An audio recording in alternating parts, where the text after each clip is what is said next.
আমাকে এখানে ইনভাইট করার জন্য ধন্যবাদ জানিয়ে এবং যারা নির্বাচন নিয়ে কথা বলেছেন তাদেরকে শুধু বলতে চাই, সন্তানদের রক্তের উপর দাঁড়িয়ে এই নির্বাচন কমিশন দায়িত্ব গ্রহণ করেছে।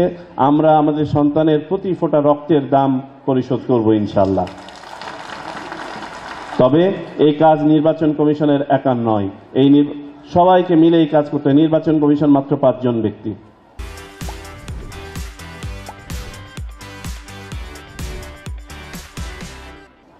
আপনাদের সবার সহযোগিতা চাই সকল স্তরে, এবং আপনারা যদি ইনশাআল্লাহ সঠিকভাবে উপলব্ধি করে থাকেন আমাদের পরিবর্তনের যে প্রেক্ষাপট, তাহলে ইনশাআল্লাহ আমরা সবাই সচেতনভাবে আগামীর বাংলাদেশ বিনির্মাণে নিজ নিজ অবস্থান থেকে ভূমিকা রাখব।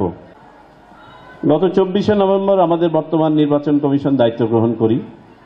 দায়িত্ব গ্রহণের পরপরই আমরা যেটাকে নিটোর বলা হয় বা আমরা যেটাকে পঙ্গু হাসপাতাল হিসাবে জানি, সেই হাসপাতালে আমরা কমিশনের সকল সদস্য আমাদের আহত সন্তানদেরকে, ছাত্রদেরকে দেখতে যাই।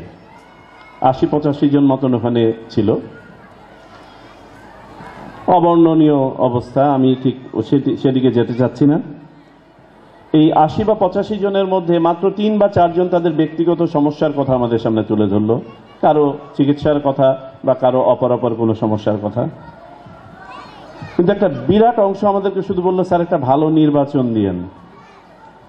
আর এদের মধ্যে থেকে একজন, তার পা এরকম ঝুলানো আছে, সে জানে না কবে সে সুস্থ হয়ে উঠবে, একটা পা। আমাদেরকে বলছে, স্যার একটা ভালো নির্বাচন দিয়েন, তা না হলে আমার এই পাটা সুস্থ হলে আমি আবার রাস্তায় নামবো। তোমরা এই প্রজন্মের লোক, তোমরা একটা আধমরা জাতিকে ঘা মেরে জাগিয়েছ।